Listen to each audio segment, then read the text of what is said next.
What's the deal, man? It's your player upon the Bobby WAJ coming at you once again with another live broadcast. Per usual, I'm gonna give YouTube the time to do what it is that YouTube does, send out those notifications, get some people in here to view this live broadcast, get some interaction going on, ask a few questions, share a little information as it pertains to the origin of Hood Days. So I'm gonna let YouTube do what it is that YouTube does when YouTube does what it is that YouTube do. Send out those notifications, get some people to come in here. I am aware that when I go live, a lot of people aren't notified of the live broadcasts that I be doing, and it's all good. Hood days, hood days, hood days, hood days, hood days. What is the origin of the hood days? What does the hood day mean to the hood? A lot of people say the community, but we gonna call a ball, a strike, a strike. You know what I mean? How about a black day? I'm with it. Bro, I am with it. But in order for us, shit, man. If I can keep it a buck with you because I fuck with you, this is something that I want to say. Because I was going to respond to that, and I was going to say, we can't have a black day until we can get brothers who are in the gangs to agree to allocate one day out of a year for us all to come together under the umbrella of being black. We won't be able to do that. But thinking on the flip side, you know what I mean? We got to stop giving so much power to the gang members. Yeah, the gang members is cool. My philosophy is this, and this is the way that I perceive it. Yeah, the gangs are warring in the streets. Yeah, the gangs contribute to a lot of despair in the community. Yes.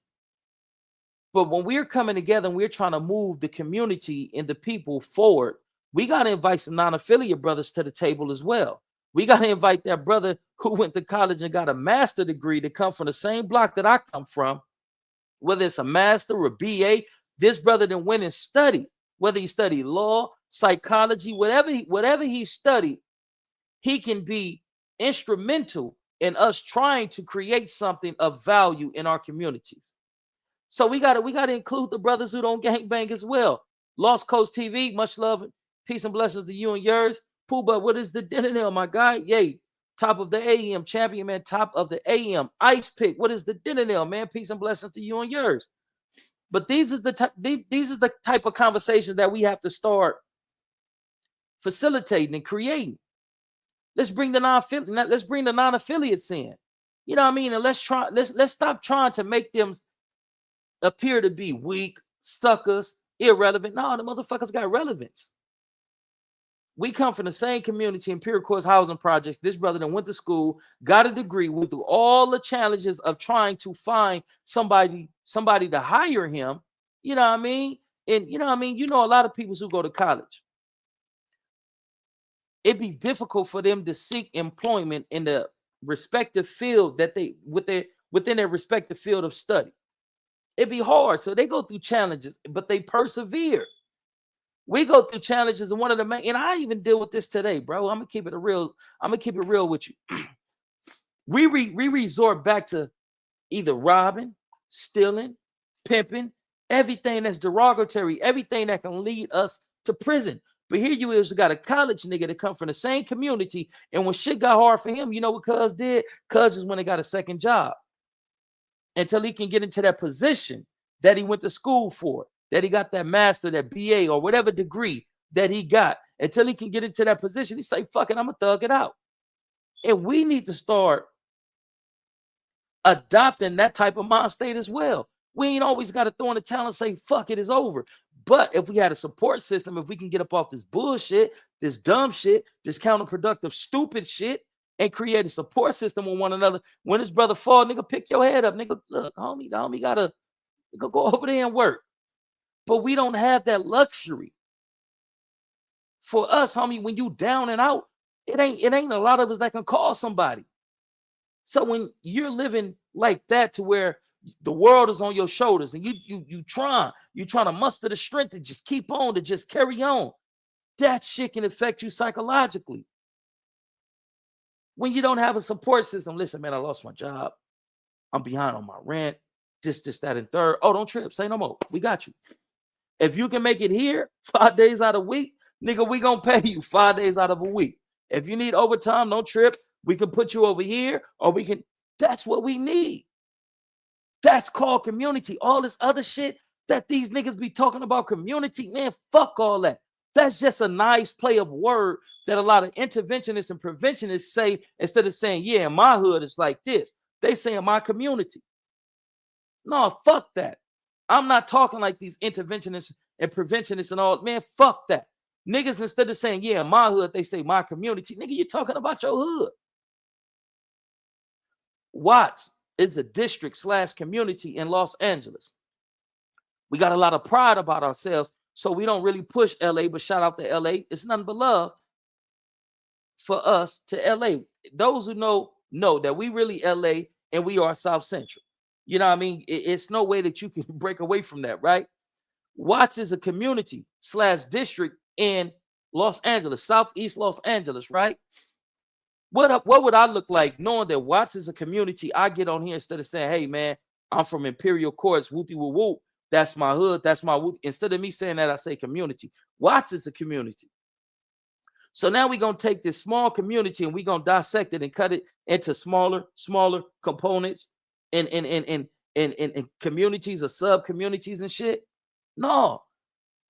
Say what you mean and mean what you say. But the dynamics is shifting. The dynamics is shifting. Everything that we get on here and say, this shit has been documented and recorded on PJ Watts Crip. So as of today, I am officially a citizen. I am a non-affiliate. I don't gangbang. You know what I mean? And I'm going to tell you why I'm saying that. You know what I mean? I do not gangbang. To the feds, I am Bobby A.A. Jones. You are very familiar with me. I do not gangbang. To the Los Angeles Police Department, the Los Angeles Sheriff Department, any form of law enforcement, I'm telling you now, homie, I am a civilian. Excuse me. I am a civilian and a non-affiliate. That's what I am. I do not gangbang. I do not gangbang, but I am still gang. I don't gangbang. And listen, homie, my loved one sent me this, and we're going to get it to the hood day. Forgive me. One of my loved ones sent me this document on WAC 100, right? Burbank Police Department insurance copy. And let me tell you what it says about WAC 100. Jones is a rapper, music manager, hip-hop commentator, and record executive who manages several music artists. Jones admitted to being a member of the Pacoima Piru Bloods with a moniker of Little Wack during a social media interview December the 6th, 2023. Jones stated he got jumped into the gang when he was 12 years old and still claims to be a member of the gang. Wow. Whatever you say on these platforms is permanent. If you find yourself in an unfortunate situation and the people put them things on you, they're going to come to this motherfucker and they're going to get whatever they can get to incriminate you. They're going to get everything that they possibly can to paint you in a negative light. So as of today, I am a non-affiliate podcaster. I am a non-affiliate content creator. I am from the Imperial Quest Housing Project. Yes, indeed. But any gang shit, don't associate me with it. Don't affiliate me with it. I do not gang bang. But I am still gang. You feel what I'm saying? And I will hope that a lot of brothers out there catch on to what I'm putting out there. And, you get on this motherfucker and, do something smart, homie. Because they're watching. You can go to jail for some simple shit. It's not too late. It's not too late. If a motherfucker can go and find Jesus Christ and say, I am delivered. I am born again. It ain't too late. It is not too late, my brother. But I appreciate you chiming in. You feel what I'm saying? It ain't what they know, it's what they can prove, big dog. Let's not get on this motherfucking incriminate ourselves. Just like you can take it and say, oh, well, Bobby A said he's a member of this, so on and so forth, and whoopty whoop. You can also take it and say, Bobby A, denounce all gang affiliation, so on and so forth. I am not a gangbang. But let's get into the content. And I got this documentation on WAC 100. I don't know if I want to go into it. I don't know if I want to stick to the hood days. What is a hood day? A hood day is a day that the hood comes together and celebrate life, each other, and commemorate our fallen soldiers. It's a day for the hood to come and let your hair down. But as of late, hood days haven't just been a thing where we can have a designated place to go and chill and let our hair down, because it's a lot of dangerous elements that surround hood days. It's a lot of people that feel like the easiest way to get your ops is doing what? Hit them on a hood day. We just seen that with this situation, that just played out downtown Los Angeles. In funerals, repasses are the actual funeral. Those is the easiest ways to go get your ops, because there's so many of them in one spot. And you know what? A lot of them is they inebriated, they smoking, they drinking. For those that hit the, they off the P, or they off the crystal, or they off the wet daddies. People are under the influence of controlled substances, so their reflexes, their sense of alertness and awareness is slightly reduced because of the controlled substances that we ingest when we are partying at a hood day. But what is the origin of the hood day? I had brother Gumpy on here. Shout out to Gumpy. Shout out to the Hoovers. And Gumpy has said that a lot of people overlook the contribution that the Hoovers contributed to the gangbang subculture, right? And that the Hoovers is the individuals who created the hood day. I disagree with that. So what we're going to do, we're going to get into the individual who actually created the hood days. You know what I mean? Without further ado, I'm going to cue this up and we're going to get into it. This is the origin of the hood days, how I started. From this individual right here. Shout out to the East Coast Crips, cuz. Them parties was what I called hood days, and we started them. I started them. When did they start? 88, like 88. I used to clown when I was in YA. And my birthday is July 27th, but I'm from 89 East Coast. And so August is the 8th month. 9th is August 9th. So that's how hood days goes. For individuals that may be viewing this from out of state and all this, when I was gang banging, the area that I come from, the hood that I come from, 114th Street, they don't really acknowledge 113th Street because of a rivalry with the Jordan Down housing projects and them pushing, trays and whatnot. So in Imperial Courts, they say we don't do threes. Instead of paying me $3, either pay me $2 or give me $4. You feel what I'm saying? They don't do threes. So when you start to the north side of the hood, Imperial Courts housing projects, it's a residential community, and it's a big family. On the street called 112th Street, they call this family the 12th. Now they call them the block, right? So their hood day is November the 2nd. That's for 11 Deuce. November being the 11th month, November being the 11th month, and the 2nd being the Deuce, the second day. So 11 Deuce, 11 month, 2nd day. That's the 11 Deuce. You skip 11 Trey. You skip November the 3rd because the young homies don't do threes, right? And then you go to 114th Street. That's the street that I'm from. But PJs are originally 11-5 PJ Watts Crip.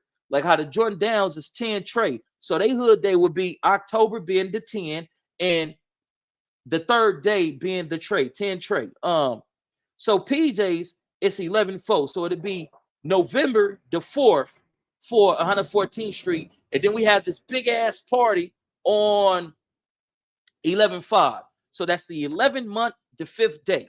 Then you may say, so what about hoods like 60? All right. So what they do, the 60s, the 40s, and the 30s, hoods like that. So the 60s, they'll celebrate their hood day June the 10th.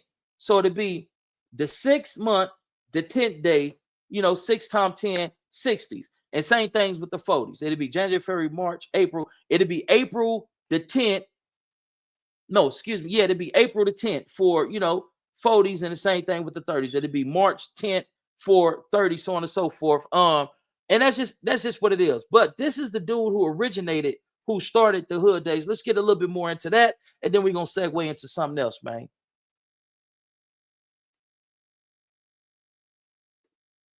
But we created 8-month, 9th day. And so at this time, and Queek, all you dudes know, all you Crip niggas that used to from the West and everywhere came up to the park, y'all know. So when we threw the first party, it was a day party. I was able to rent Washington Park pool. And we had this big ass party. I'm talking about the sheriffs there, everybody at the gates and trying to look in. One day I'll give you the footage. I got it on CD. My boy was there to transfer for me. It was in video, but my boy. In other news, Nevada residents are going to be happy to hear this. It just came out. There's a new website where any his brother is Carl, and then his brother. They stayed off 112th in San Pedro. They used to coach football at Locke, but Mike Evans. So Mike and them would. I got them as DJ, and they came, and we had this big ass Doodle Brown contest. This when Doodle Brown came out, we had this big ass contest, and when we was up there, the party. It cracked. We had over 500 motherfuckers in there. We had motherfuckers all up on top of the roof. And we had people all on the deck, sheriffs there, they not tripping. And then we made food. We was feeding everybody that was there. We literally took our money and bought a gang of food and shit. And so my boy Queek from A-Tray Hoover died. Hyde for dudes from Hoover, Rick, all these dudes would come over to the parks.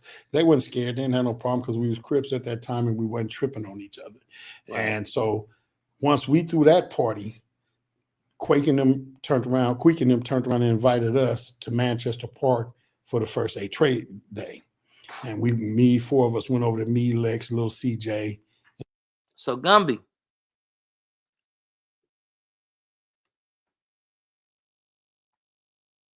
the brothers said that they created theirs first in like 1988, 1989, and that some of your homies from A-Tray, kind of pretty much learned the game from them. And then when they did their first hood day at Manchester Park, they invited the East Coasters there. So we're going to dispel that myth. So hood days was created by the East Coast Crips. Now let's look at this shit as a business versus some hood shit, right? This brother had the potential to create the West Coast version of Freaknik. But being that we Crippin', Blood, PJ, Grape Street, and East Coast, and Swan, and so on and so forth, it never took off. We got to start thinking outside of the box and beyond the hood. This dude could have created something, homie, that could have been bigger than Girls Gone Wild. That could have been just as big as Freaknik. Something to where this is 8-9 East Coast. But what we're going to do, we're going to open up and we're going to commercialize our hood days. Nobody come with the bullshit. Nobody come with tripping. Let the kids at USC know, UCLA know, come party with the East Coasters, because we ran this event. We got security, we got food, we got drinks, we got the right people with the right licenses and all this type of shit. And we're going to make it a big ass thing. Man, that would have been crazy for a hood to capitalize off of their hood day, go commercial and make something as big as fucking Freaknik. Make something as big as the parties that prompted the dude from Girls Gone Wild to pick up a camera and start recording. We got to start thinking like astute businessmen and stop thinking like gangbangers. Because when we think like gangbangers, all we get is what's befitting of a fucking gangbanger. So hopefully some hood out there, man, can get the right licenses and get the right permits and all that and monetize your hood day. Yeah, we charge the homies. We need nigga, let's open this up to the world. Let's put the right security in place. Let's secure the right venue to make sure that none of this gangbang crazy shit is going on. And let's commercialize the hood days. Y'all want to come party with the PJs? Come party with the PJs. You know what? We're going to get this yacht. We gonna do a hood day on the yacht. Come party with the PJs on this day, and we that see. Let's watch this, cuz that 11 trade day that the homies don't celebrate, nigga. That can be the day. That can be the day that we generate attention around Hood Day, and we share that Hood Day, 11 trade day. We share 11 trade day with the public. Come party with the PJs. We got security, we got this, we got that. We're gonna do it on a yacht this time, this theme, and then the next time we're gonna do it here, so on and so forth. That's just me thinking out the box. Some people probably be like, nigga, you crazy. What if we gotta be crazy to be progressive? Then nigga, let's lose our motherfucking minds. But getting back to this, man.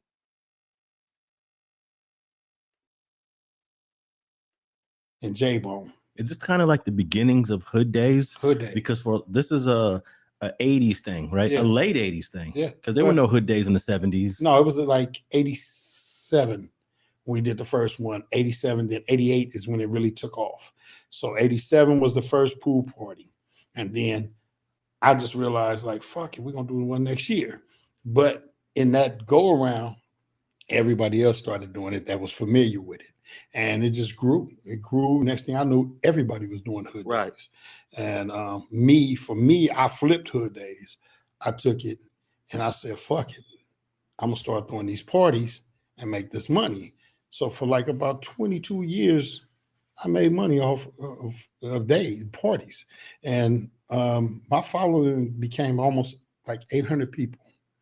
And I could rent any building, any place, and pack it. And we didn't have no problems because, like I said, this is the beginning. And this is when Crips really fucked with each other. So it was no beefs. And so, you know, there was some beefs though. No, you couldn't get the 60s and the A trays at one of these parties. This is before 60s and A trays beef, and then we could. No. I want to correct that. I want to speak to that. If I ain't mistaken, I'm from Watts. I'm a Watts dude. You feel what I'm saying? But if I ain't mistaken, the 60s and the A trade started beefing in like 1979. They on record they have it documented as the first Crip beef, but it wasn't really the first Crip beef.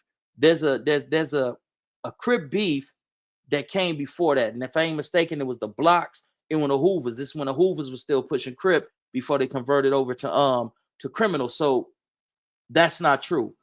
The A Trade Gangsta Crips and the Rolling 60 Crips started beefing in 1979. So in 1987, 80, 88, and 80, and all 80, 89, and all this and all that, they was beefing. It was other Crip sets that was beefing. The PJ started beefing with the Gray Streets 1987. The East Coasters, if I ain't mistaken, they was beefing with. We ain't gonna go into all that, but Brother Abdul Aziz 5822 says 1979 for Sugadale. Let's get back into it.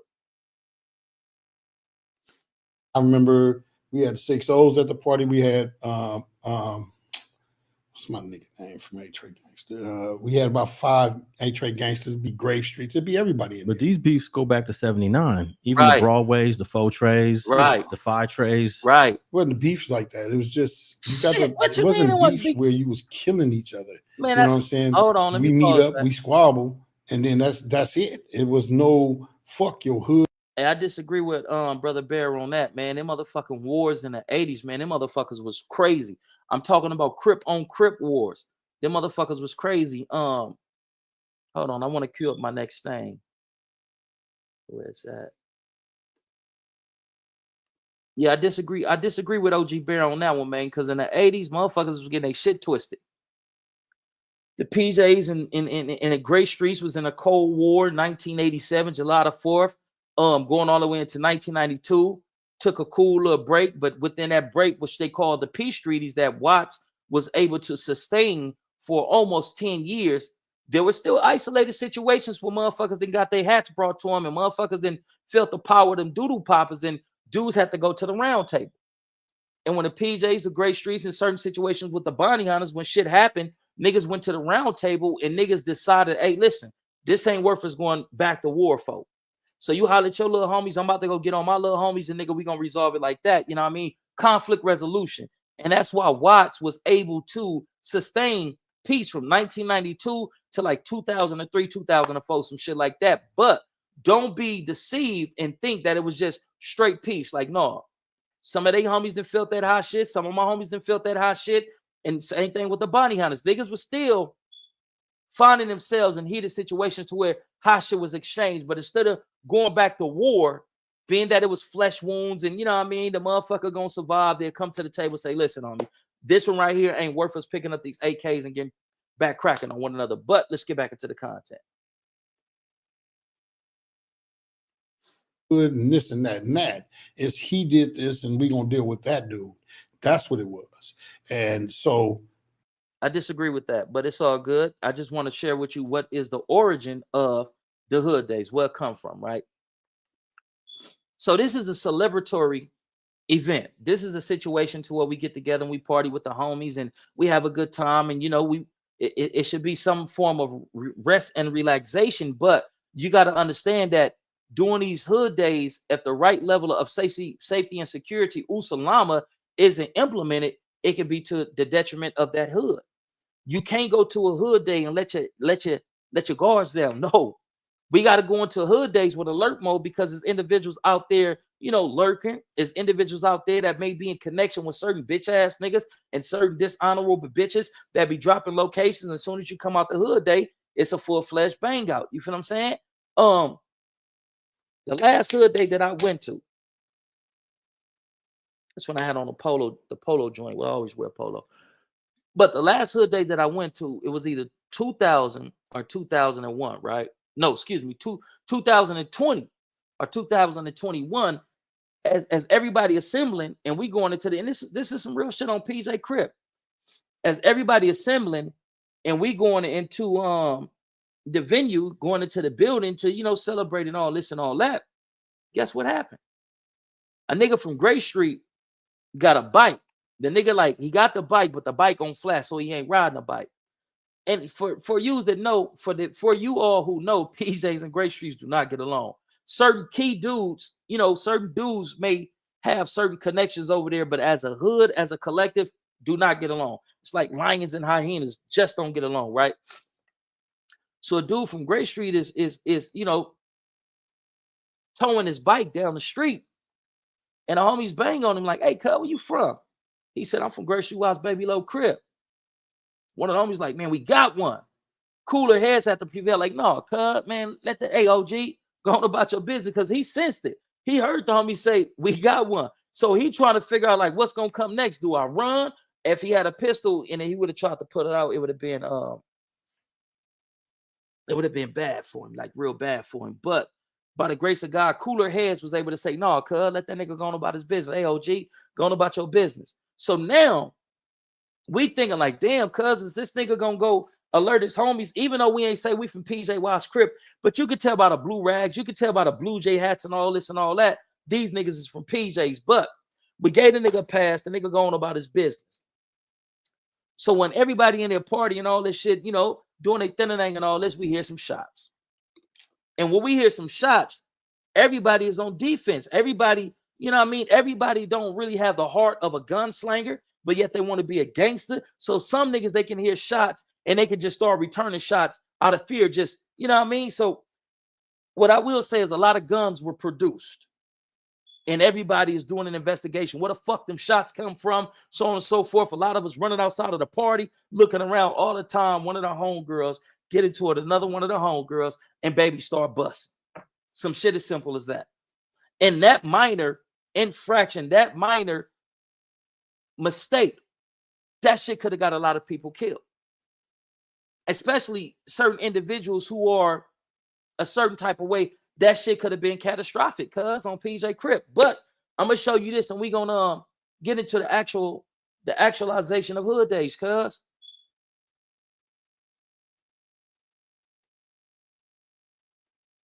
You know, in light of what's been going on, you know, over the last few years, this is the last hood day that I went to.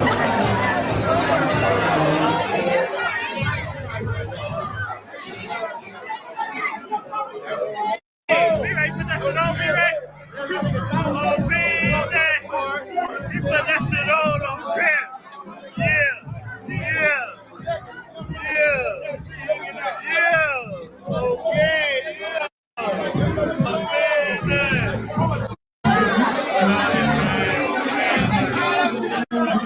Yeah.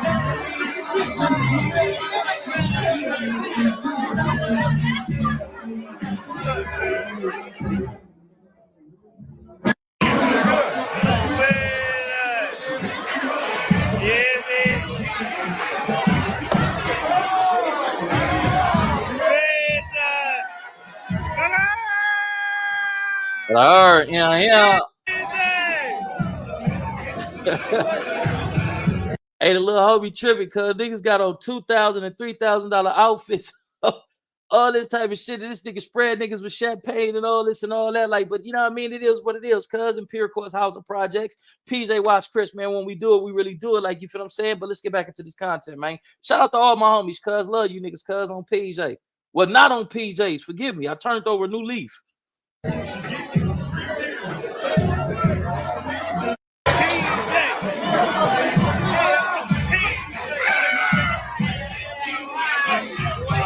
My project big. Come to my projects.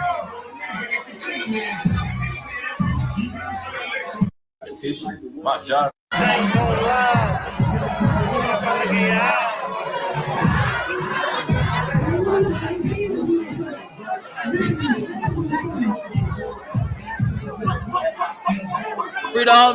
Free the homegirl Lady Cap. Free the homegirl Lele. Free my young nigga Cap One the General. Hold on, you gotta come down.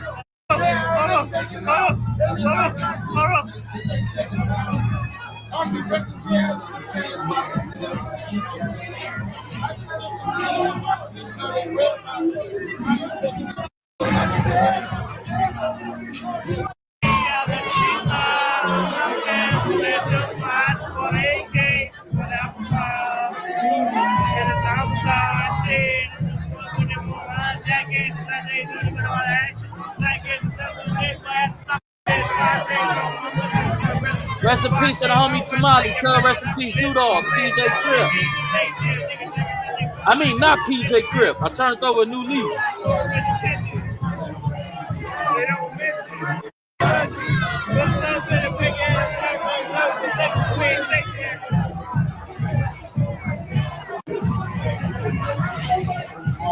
Back here. No, right there. Get slashed in the cut.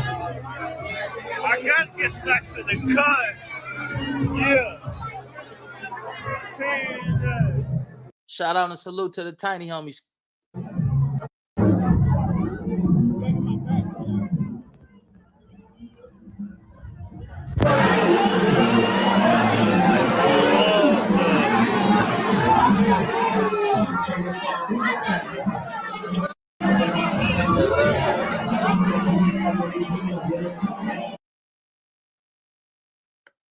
Little homie got too much.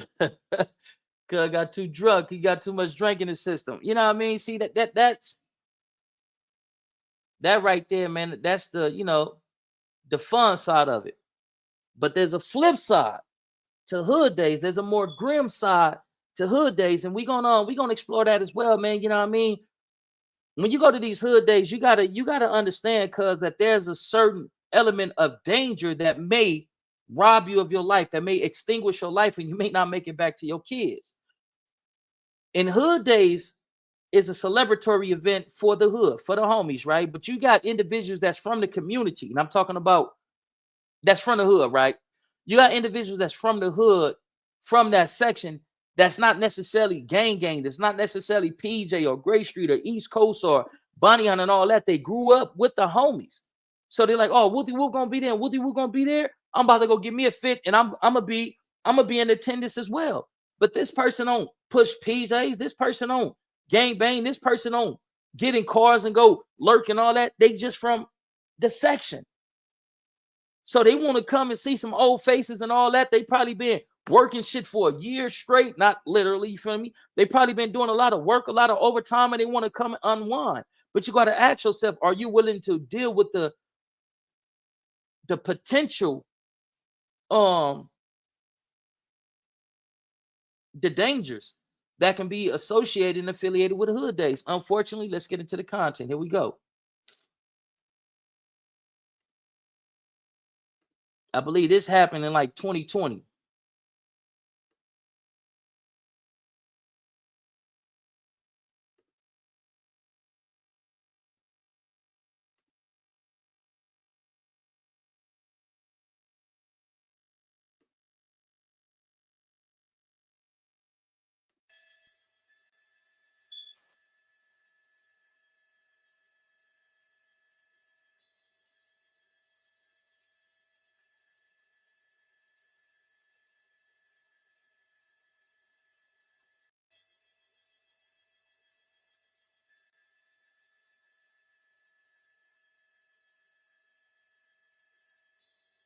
So this is a situation that happened August the 3rd in 2020 at this very party right here.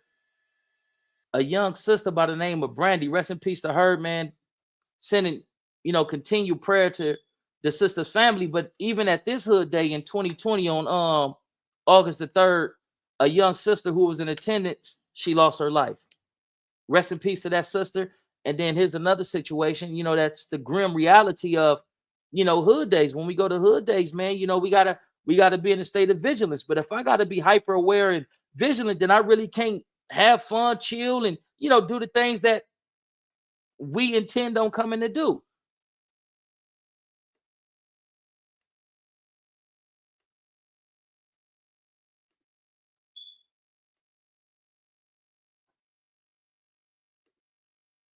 Warehouse party turns deadly in downtown LA. 2 partygoers are killed, 6 others wounded. The gunfire causes a dangerous stampede as people ran for their lives.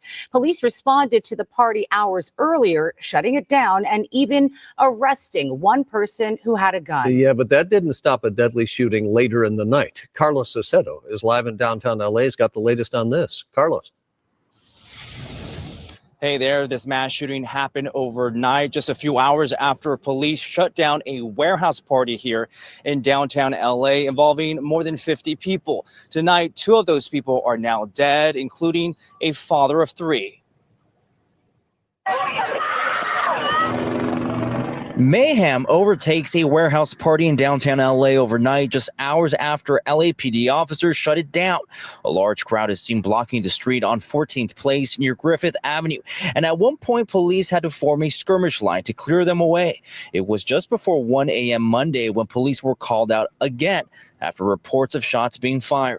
A total of 8 people were struck, 2 of them killed, including Gregory Darisso, a father of 3 young kids. His friend mom called me and I answered my phone and she tell me bad news. I said, what the bad news, quiet? And they tell me she believe her son tell her my son got shot. And I've been telling them to stay away from her son. Judner Darisso says his 29-year-old son was shot in the head. He remembers telling him not to come to these type of warehouse parties. We hang up. I said, okay, have fun. I hang up and that's what I hear about 2 in the morning. That's what I hear from my son. A woman in her 50s died at the hospital. A motive for the shooting is unknown, but police say they initially responded around 11 o'clock Sunday night after detectives observed a man run into the party, possibly with a gun. The officers did shut down that party and locked the location. And when officers cleared the scene shortly after, there was a radio call that was generated for shots fired. The victims' ages ranged from 26 to 62. Police canvassed the area for surveillance video. I hear some girl got shot. I know about a girl. It's a Hoover. Supposed to be a Hoover party, I think. So far, no suspects have been arrested. Police are asking for witnesses to come forward and help with their investigation. That's the latest from downtown LA. Carlos Salcedo, KTLA5.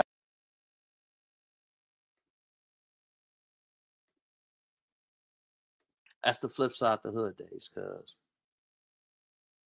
whoever did this, whoever carried out this attack, they about to be on you. This shit made media coverage. And one time, or the police feel like they got a point to prove because it ended up in the media. So one time is about to be on you.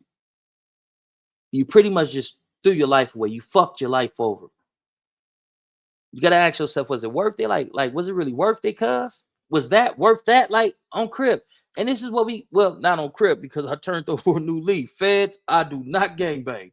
But you gotta ask yourself, was that really worth it? Like, is it worth getting ready to go do 15 to 100 years? Like, was it worth it? That's one thing, right? So the police is about to turn it up and kick it into high gear.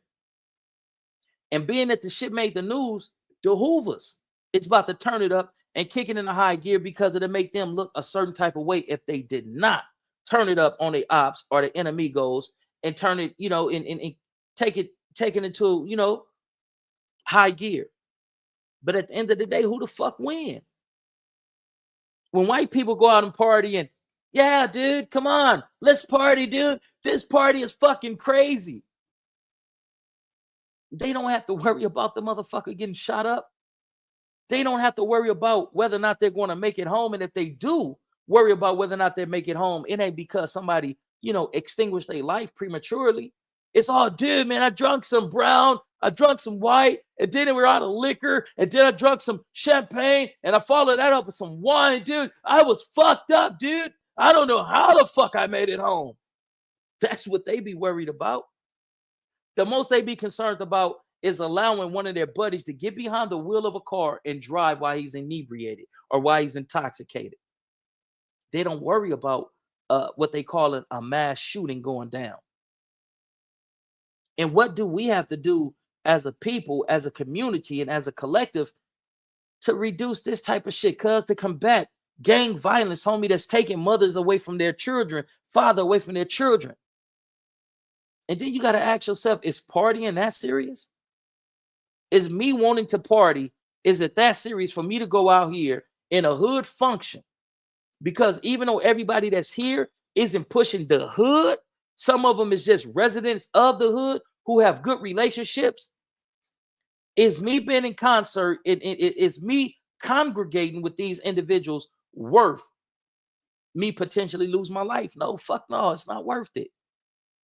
That sister in 2020 at that hood day on August the 3rd, 5 years ago, if she can do it all over again, you don't think she would? Yes, she would. But we shouldn't be inflicting this type of violence on one another. This shit don't make sense, and we need to find some type of solution to this problem that's plaguing our community called gang violence. It's stupid now. This shit is over with. Like, the game is dead. Cuz on me, forgive me. Well, not cuz, because I'm turning over a new leaf. The feds is watching. The feds is watching all this shit, big dog, and they document. Same thing with local law enforcement. How the fuck they knew my name when they arrested me and then tried to plant a gun on a nigga? You arrest me, plant a gun on me, and then you call me yay? What, nigga? Anytime I go to jail, hey man, what's your name? Lil Bob. My first name is Bobby, and we just go with Lil Bob. Nobody fucking called me. Nobody calls me Lil Bob. That's not what my community called me. Hey, Lil Bob, nigga, that ain't my motherfucking name.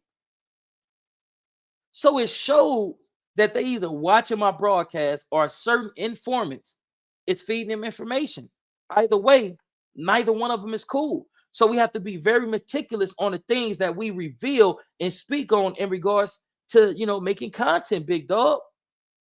Because you can go to jail for something small, and then they could try to, over exaggerate it. He's this, he's whoopty whoop. I didn't face Korea's bitch ass in pre-trial and all this shit.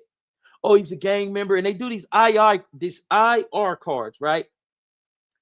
And on these IR cards, it's basically how in the wilderness, when they run across animals, they tag them, boom, this tag, or they put a certain marking on them that shows that at this period in time, this animal came into contact with humans, and it was this, that, and third. And that's the same thing that they was doing to gang members and those they believe to be gang members. They'll, pull you over, harass you. Oh man, who are you? What's your name? I see your face around here a lot. Who are you? Man, I'm Lil Bob. All right, Lil Bob. Oh, I heard about you. Nigga, you's a motherfucking lie. And if you heard about a Lil Bob, nigga, it wasn't me. But a motherfucker just be quiet, try to, get this shit over with, hoping nigga ain't got no warrants.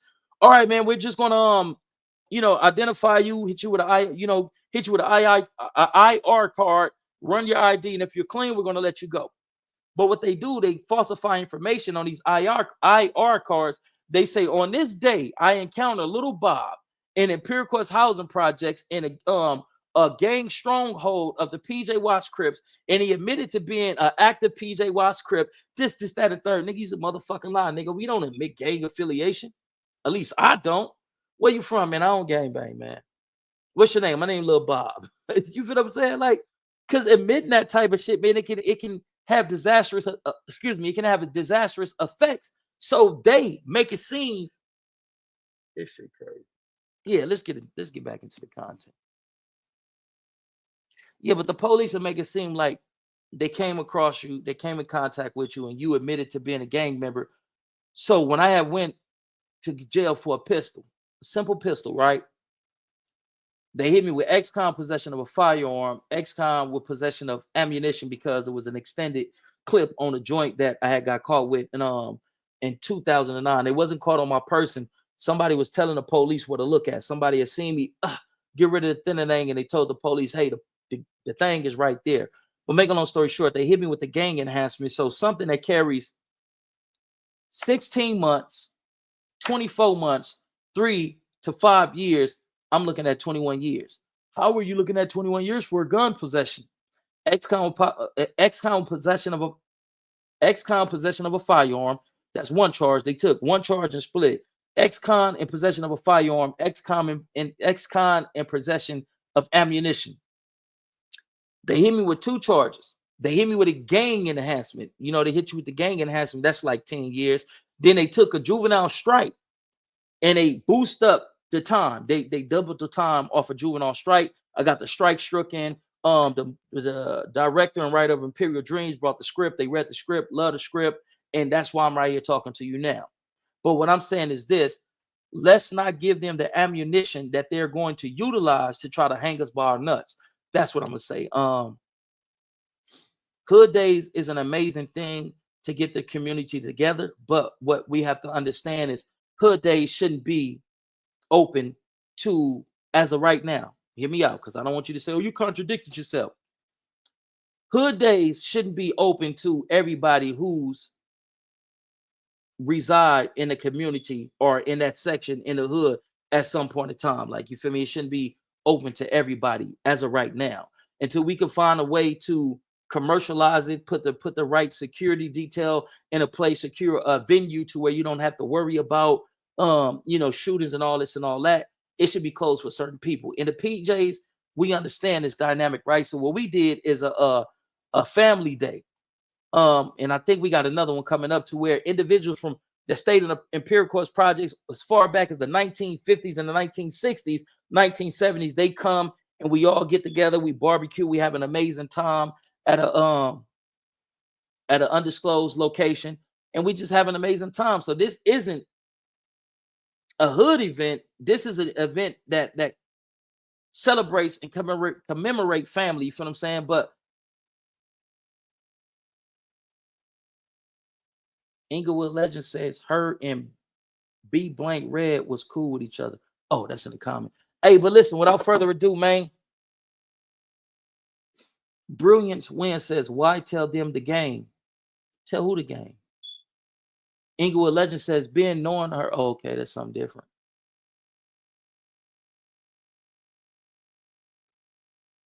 Yeah, that's crazy, man. Damn. I don't know if you're talking about the homie Crazy O from Harlem or another Crazy O. But shout out and rest in peace to my nigga Crazy O from them thumbs, man.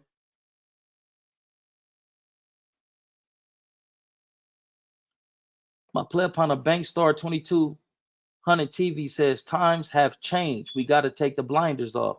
I agree. Cinderoni TV says preach. RS top of the morning, Crib, top of the morning. Hey, I do not gang bang, but I am still gang gay. Hey, listen, this whack 100 shit, hold on, bro. Listen to me, like, we got to be careful. Hold on.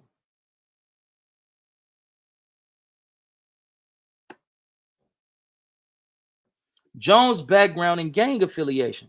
This is Cash Jones. And this report, it says Jones' background in gang affiliation. Jones is a rapper, music manager, hip-hop commentator, and record executive who manages several music artists. Jones admitted to being a member of the Pacoima Pirus with a blood moniker of Little Wack during a social media interview December the 6th, 2023. Jones stated that he got jumped into his gang when he was 12 years old and still claims to be a member of the gang. The Pirus is an umbrella street gang alliance under the larger alliance Bloods, based out of Compton, California, which eventually spread to Carson, Inglewood, and Watts. The name Piru is derived from Piru Street in Compton. The Piru Alliance is under the Blood Alliance, in which the Piru Alliance has street gang sets which have subsets. There are currently 15 known Piru sets in the greater Los Angeles area. The Pacoima Piru Bloods are a criminal street gang as identified or as defined by 186.22 PC. Let's start being mindful of what we say when we are commentating and when we're, doing content and all that, because everything that we do is being documented. They watching everything. They surveilling everything. That's my segment of the day. Y'all step and be blessed, man. It is your player partner. God bless y'all. Once again, my prayers is going out to the Hoovers, man. God bless y'all, man. God bless all the families that has been negatively affected by this horrific situation and this horrific event. Y'all step and be blessed, man. It's your player partner. That is my time. I am going to conclude this broadcast. Too black, too strong. We all we need. We all we got. Let's live in peace before we be forced to rest. And with that, man, that's my time. I'm gone.